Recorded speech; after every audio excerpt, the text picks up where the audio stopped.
Alright, people, it's dark in my car. I'm actually driving. I haven't done a live today, so I wanted to at least do one live.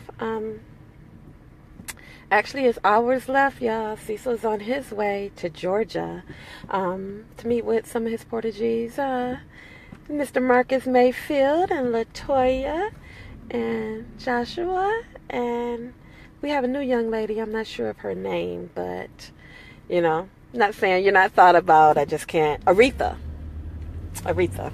Okay. And he about to make it do what it do in Georgia. We have those young people out there that is all motivated. Those millennials that just get it. They want to, hey Joshua, I remembered your name. I got Aretha's name right. See? Thank you. But Cecil is in the sky on his way to Georgia. Like I said, to meet with his people, to set up an office and just make things happen in Atlanta, just like he came to Detroit to do. And of course, he's been here since November, y'all.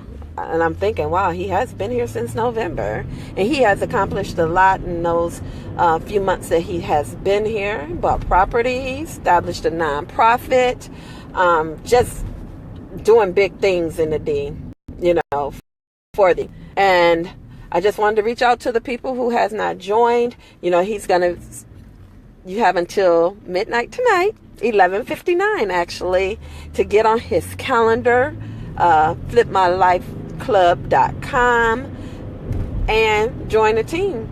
Speak with him and see, what it's about, and a lot of good information. He provides so much valuable information for those who want to flip their life, who's tired of struggling, and who's have an interest in real estate. And not only that, it's not even about just real estate. It's so much more. He provides so much more in the package. And I think a lot of us, and some of us that's joined, realize the blessings that we've had with him being a mentor. He's my partner. He's my friend.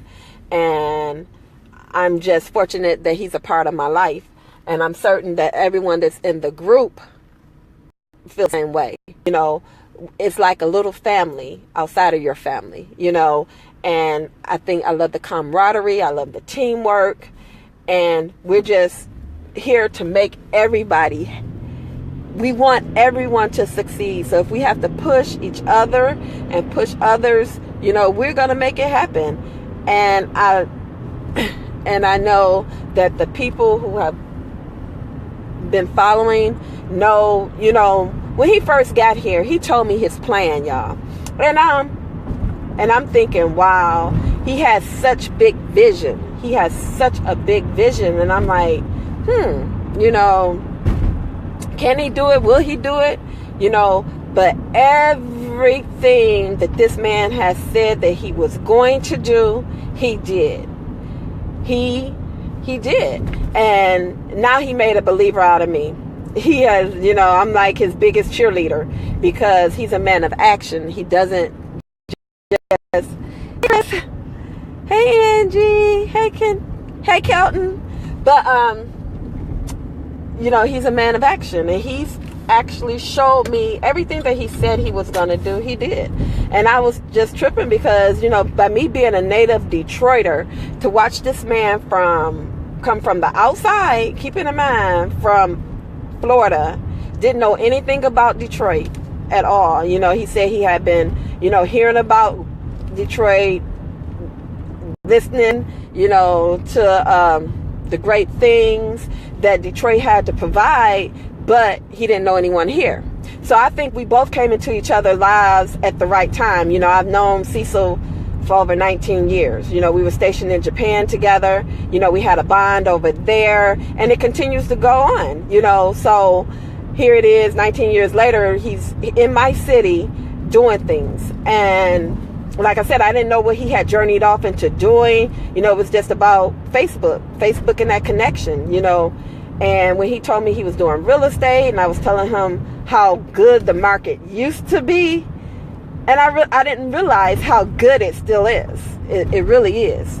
Detroit is on a comeback. You know, I was talking to this guy yesterday about a property, and it turns out he's actually an investor. And he was telling me all the things that he was off into. And he was telling me, he was like, you know what? People are sleeping on Detroit. He said, I've been doing this for a minute. He was like, and, you know, they're sleeping on Detroit. I said, you don't think we figured it out? He's like, but it's the Detroiters. He said, I have people from the UK that's investing in Detroit. From the UK that's actually investing in Detroit. He said they gave him money just to invest in Detroit.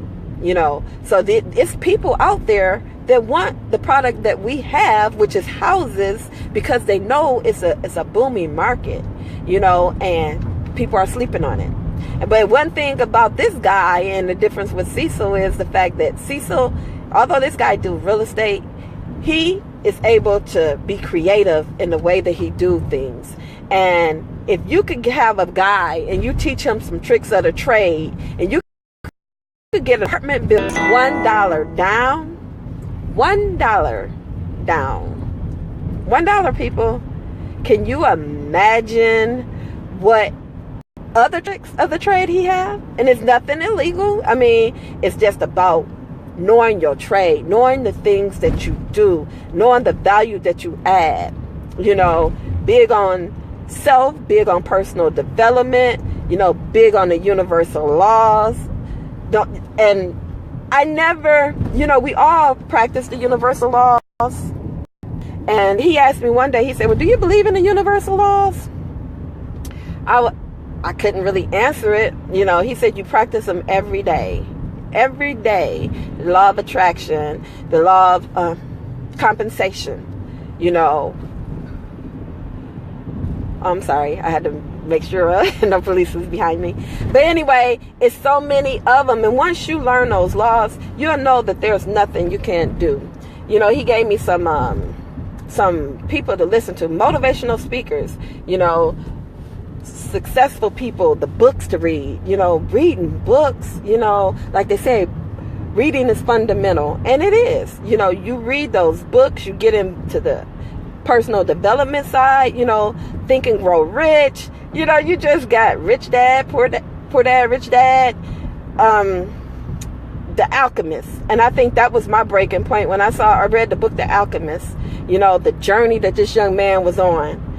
And just to know the faith, the belief that you could do so much more. And he kept on his journey, and that journey took him all over the place. But he believed, and he found gold. You know, it's like awesome book. And if you never read it, I suggest that you read it. But another book that he had me read was Outwitting the Devil. You know, Outwitting the Devil was another book that just turned my life. And I say that to say that's because the devil has been forced down our throats, literally forced down our throats since we were younger.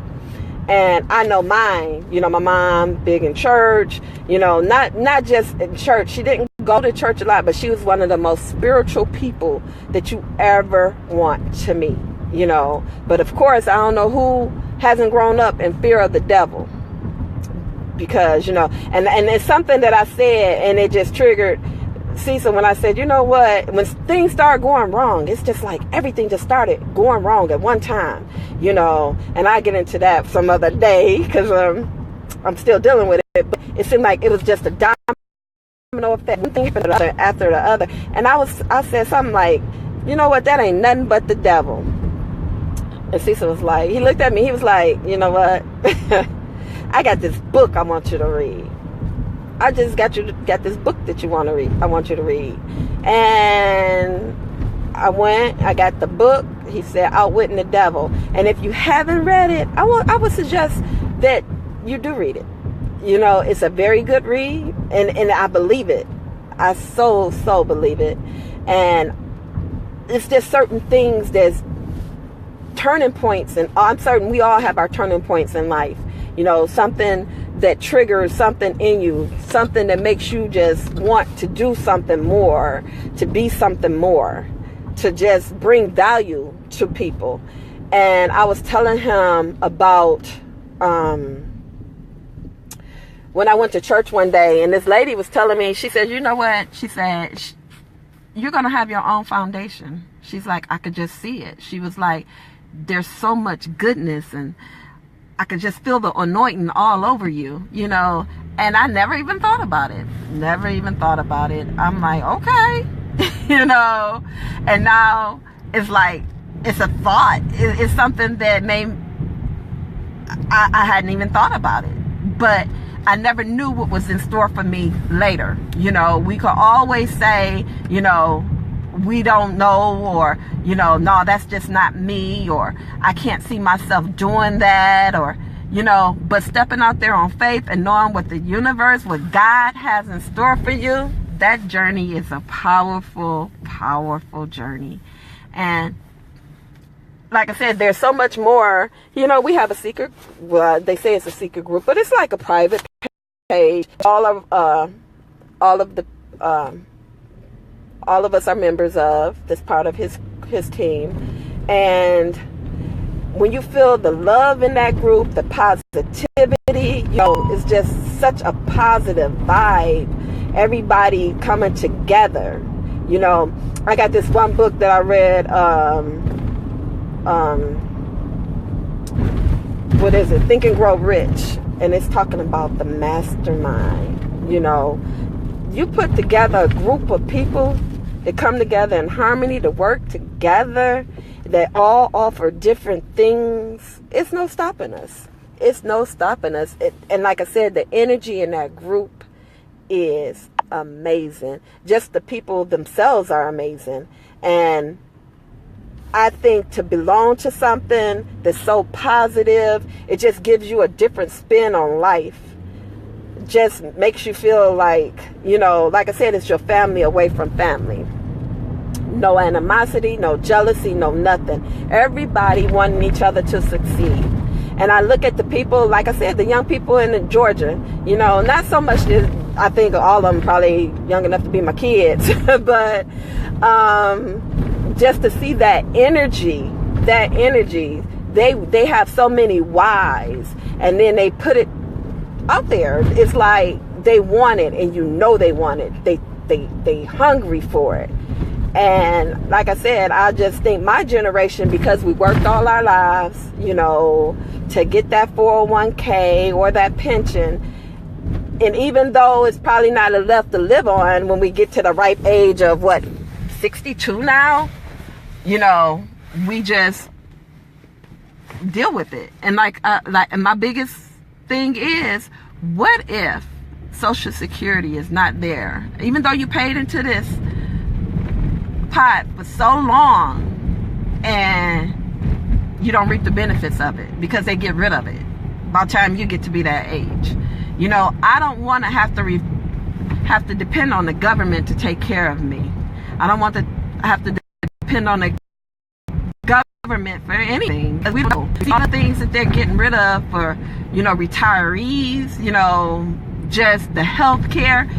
But I want to be able to pay for those things for myself, for my family, for my kids, or my grandkids. My kids are grown. If they can't take care of themselves at this point, mama can't take care of them either, you know. But it's so much about leaving legacies. You know, it's so much about leaving that legacy for my grandkids and their grandkids and their grandkids, you know. You're thinking further ahead instead of right now. You know, what about right now? You know, to want something more, to have something more, to build legacies for your kids or your grandkids, or even, you know, have money to travel to different places, to different countries. You know, just because I want to travel, not because, oh, now I got to save all this money just to travel. I want more than that, you know, and I'm certain everybody want more. You know, it's about being at the right place at the right time. And I think our group of people have been just at the right place at the right time and want it, you know.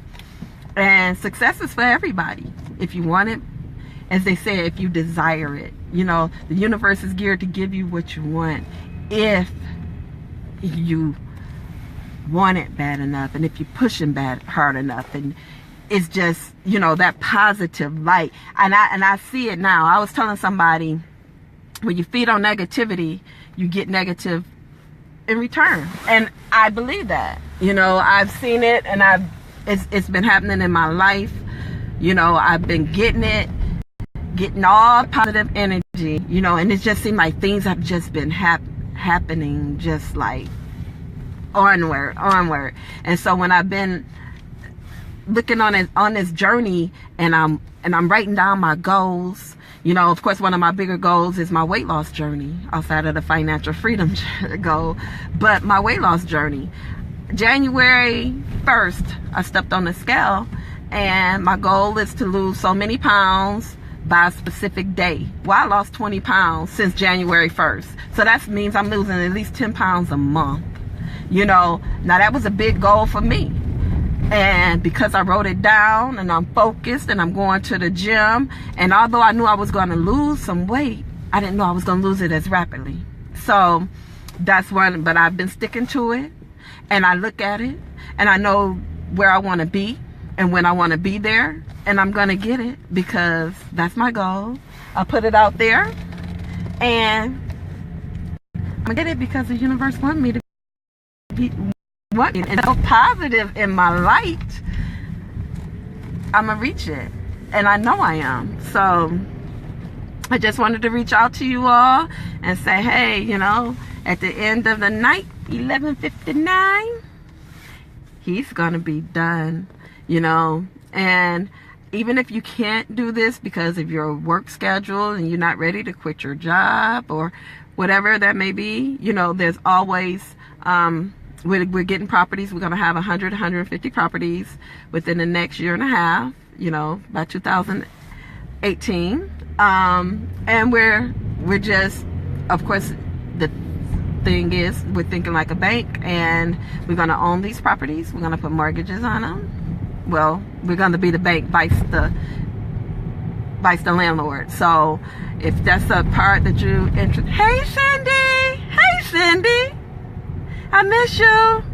But anyway, and that's what we're doing. We're investing in Detroit. You know, Detroit is on a comeback. We all know Detroit is on a comeback. I'm sitting here right downtown because I'm on my way somewhere. But look, this is the new Pistons place. This is where they're going to put the Pistons at. Look. So, of course, you know, this is towards downtown and Midtown. So think about all the properties that's around this area, and I know you all have seen them. Those properties are where it's at right now. That's what people are investing in. That's what people are investing in. This is Detroit. You know, Detroit has really, really come back. And that's what my video was about the other day when I was looking at the news. So not only are they bringing the Pistons here, they're bringing their training center here. You know, you got to put them somewhere, and this is it. You know, and for the people who don't believe, I feel bad, because we all know, and as a matter of fact, you know, they're trying to get a soccer team here too. So you're gonna have all the sports here in this area, because everything is going on downtown, right? But you got the rail line. You got everything going on, so why not? And that's what I said. If not today, when? If not today, when? When are we going to open our eyes? And I want so much for everybody. And I know we're all capable of anything. We're all capable of being financially free. If we want it bad enough, we could do anything. And you shouldn't let anybody or anything stop you. There's a lot of naysayers out there, and some people don't want you to succeed. I encounter that, you know, but I'm good because I know that my work ethic, for one, you know, won't allow me to fail, you know. And even when you want to give up, it's always people around you to help you out, even to help motivate you, you know. So you have to know your why and keep going forward. because I look at the people that surround me. Like I said, like with Marcus, and I speak on him because this guy, I think I put a post up, he had shared a video where he got 3 properties and 1 apartment building in 1 month. The month of February has been fabulous to him. And you have Kenshawn, he has an investor that want to get rid of 25 properties. You have Latoya, she got a property within 6 days. And these people are just applying what Cecil told them. I've had a condo, I have a financial interest in another property. So, and then the other members are pretty new, you know. So I'm saying that to say that, Miguel has a house. So it's only a few of us, not even a few, it's quite a few of us. And most people are new. But in applying the principles that he teach you, there is no way we could fail unless we're not putting forth an effort. If you apply what he say, there's no one going to be left behind. We push each other, we motivate each other. If you get tired, or we're there to uplift you. But the bottom line is, you can't want something for somebody who don't want it for themselves. So I just love the group that I'm with, you know, my mentor, and he's the man. And I say that because some people that's in his group, they've trained with other mentors. I haven't, but they have, and their testimony is they've paid a lot of money for other people that didn't give them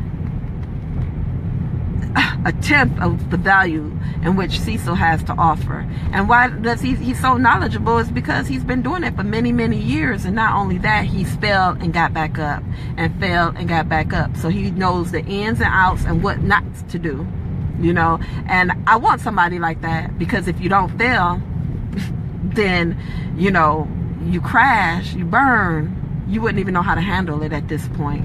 So I'm saying that to say that he's for the team. He motivates everybody to be at the best that they can be.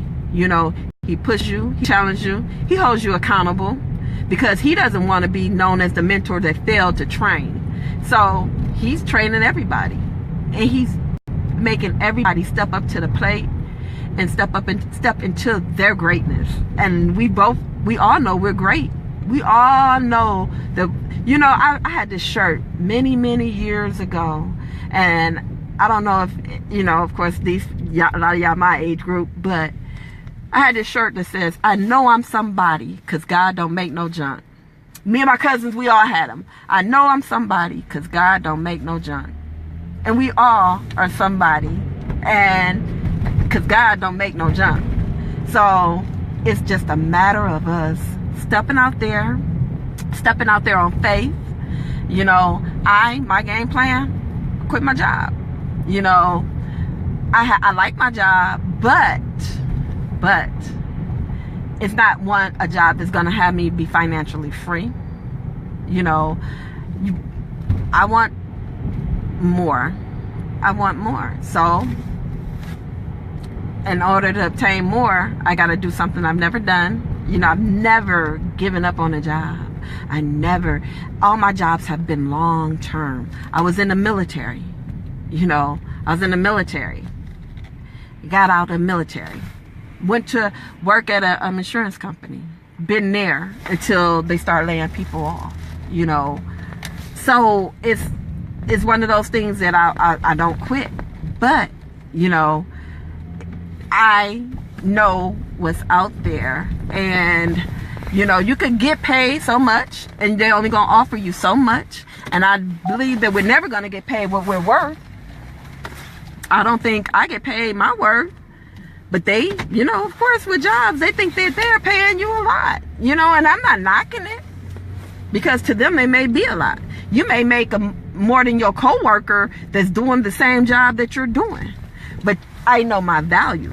So when you know your value, hey, there's nothing. And like I said, I know my value, and by virtue of that fact, I know that I do need to work for myself, and because I know if I'll hustle hard or work hard for somebody else, I can imagine what I do for myself. So, because I want more. I want so much. And like I said, I have my why. I posted a video of my little why. That little boy right there, he has changed my world. I'm a grandmother. I am a grandmother. You know, and that is a different title. It's a different world, you know, of being a grandparent. And I think he's opened my eyes. My kids, I was with him the other day, and my daughter, that little boy has everything in his room. Everything. I was like, it's ridiculous how much stuff he have. And so my daughter asked me, she said, well, mommy, you never buy him anything. You never do this. I said, oh, I put money in the bank for him though. He don't need anything. But I put some money in the bank for him because he doesn't, you know, we can indulge our kids. We can give them the world. And for one, they're part of that entitlement society. Well, not y'all kids maybe, but mine, they're part of that entitlement society. So when I say no, they look at me like, oh, well, mommy, you know, well, mommy. That's both my kids. Now, keeping in mind, I got a 22-year-old and a 26-year-old, and they be like, mommy, but mommy, but mommy. And everybody know me, they know them, know that they're brats. So when I start cutting back and stop giving, they looked at me like I did something wrong to them. And keeping in mind, both of them have jobs. Both of them have jobs. My daughter told me the other day, she's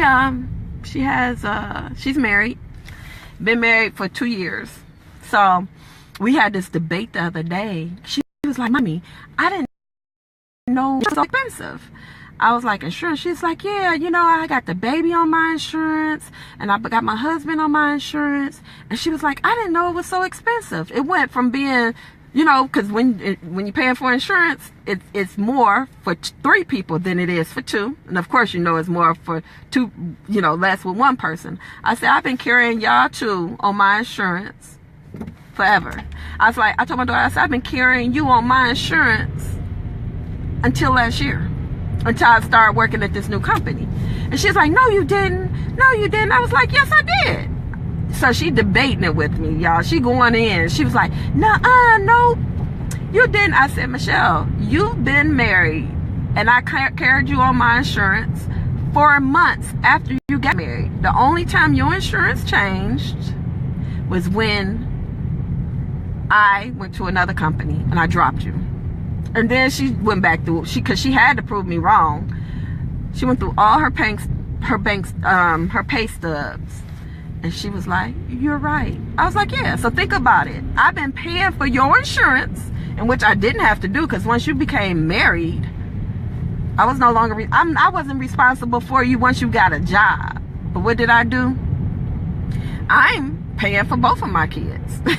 You know, I'm paying for both of my kids. The insurance on both of them. And they just like, but guess what? It was that level of expectancy. They expected me to do it because I've always done it. So now that she has to pay for her and her husband, she's realizing that all the money that I put out there on insurance was not something that I had to do, but something that I was doing. Why? Because I'm their parents. I didn't want them to be uninsured, you know. But that's not something that she was, like I said, because I did it. They just expected it. And that's why I say that entitlement society. That entitlement society. I know that I created those monsters, which they're not bad kids, so I don't want anyone to get that impression. But they're just under the impression that mommy. And I told them, no, I'm done with you 2. I have a grandson, and I'm not going to spoil them with monetary. I'm not going to spoil him with monetary gifts. I'm going to put money in a self-directed IRA for a college fund for him. And he's going to have, and it's going to be the financial grandmother that gives him not material things, but set up bank accounts. And that's what I was telling them. I was like, you all have everything, but guess what? All the things that you all have, you can't sell it for nothing. You know, what is the return? What is the return? I was talking to my cousin the other day, She was like, she's on her way to the mall. Somerset, of course. She always had the best of the best. But I don't know her bank account, but I'm sure that you making somebody else rich. You buying those Louis Vuittons, you buying all this, going to Somerset Mall, when you could be investing in your future, your kids' future, leaving legacies. But we'd rather drop $2,000-$3,000 at a mall on people that don't even care about us. But you could buy real estate the same amount, and we don't do it. Why? Because we don't think no further than today. And I'm guilty of it. I'm very guilty of it. So I can't accuse anybody or say anything bad about anyone until I start changing my mind about the way I view money. You know, I've had money just come through my hands. You know, I'm the person that people like, let me borrow some money. And I probably will never see it again. But, you know, it was like, okay, I got it. If I got it, you got it. You know, so everybody know if she got it, I know I got it. You know, so I'm saying that to say, money has never been a big thing to me. You know, unfortunately it hasn't, because I'm certain I would have done more or done better with money. I look at my mom vice my dad. My mom is a spender. She was a spender. She spent money and spent money and spent money. Whereas my dad, he's a saver. So he saved. But because I grew up with my mom, I'm a spender too. I was spending money. I didn't care. I spend it on you. I spend it on whoever. Be like, oh, are we going out? Oh, okay. You know, just being so free with it. Just throwing it around like I have millions in the bank, you know. But that was me. If we hanging or if we out, I got you. If I invited you out, I got you. If we doing this, I got you. You know, but I never realized that the money that I was throwing away. Never realized it. You know, I never placed such a high value on money. It was, to me, it was there to be spent. You know, I look at it and I don't make bad money, but I look at the fact that I could have so much more if I wasn't so wasteful with it.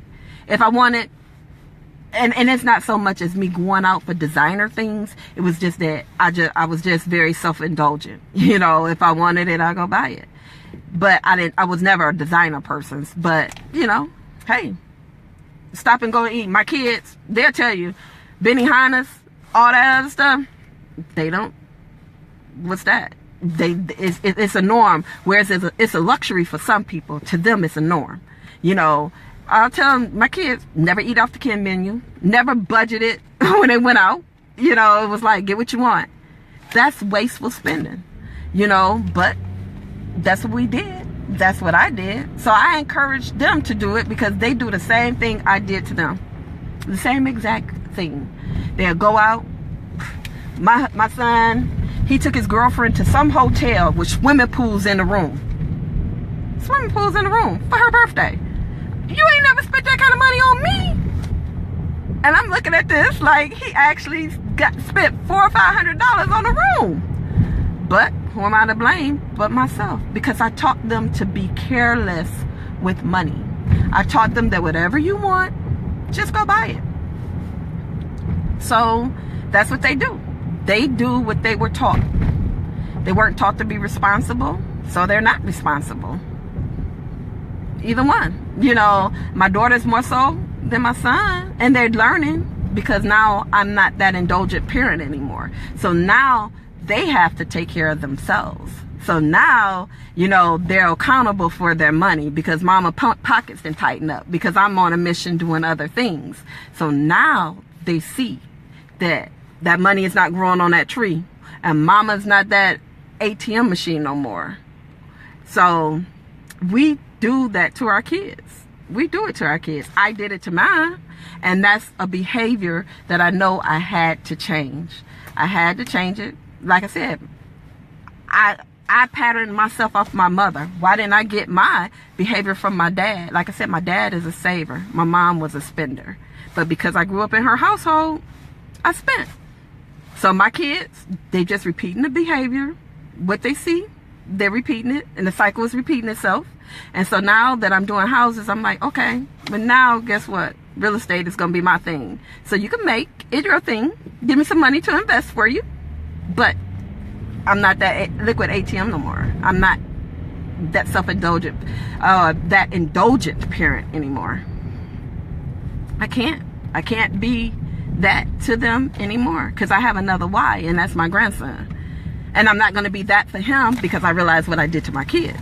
So we all do things, you know, and like I said, you know, they not thieves, they not, you know, they work, both of them work, you know, but I just taught them not to be financial, or I didn't teach them how to save, because guess what, I wasn't that saving person. So they just patterned their behavior off of what they saw. They patterned their behavior off of their mind. So I'm saying that to say, hey, you know, we got to wake up. And, you know, like I said, real estate is not for everybody, and that's fine. But we also got to think about savings and putting money in the bank for a rainy day. As they say, most of us are one paycheck from being, homeless or broke or whatever they say. You know, and I believe it. I mean, I have resources that I could tap into, but everybody don't, you know. And I was telling somebody the other day, I was like, look, here I am, 48 years old, 48, and my friend called me a daddy's girl, because I know my dad loved his child. And I'm not gonna say I'm a daddy's girl, but I am, you know. So there's my dad, you know, that's that man. He loved his baby. And like I told him, he had, and I stopped doing it because I knew anything I wanted, I could get from him. My kids needed anything. He was my savior through their high school years, because he wanted them to have, but he was an enabler. And he enabled me just like I enabled them. He enabled me just like I enabled them. So I just had to do things differently. And now I do. And now I'm not the favorite mom anymore, I'm sure, you know. I'm the villain now because I don't indulge them. At 22 and 26. And when my daughter told me, dang, Ma, I didn't realize you were still paying my insurance. Well, guess what? She's been working since the age of 18. She could have been paying her own insurance then. My son, working since the age of 18. He could have been paying his insurance then. But, nope, neither one. Until she got married. And guess what? My son's still on my insurance. And you know what he told me? She didn't get off of your insurance till she was 24. So why you going to kick me off at 22?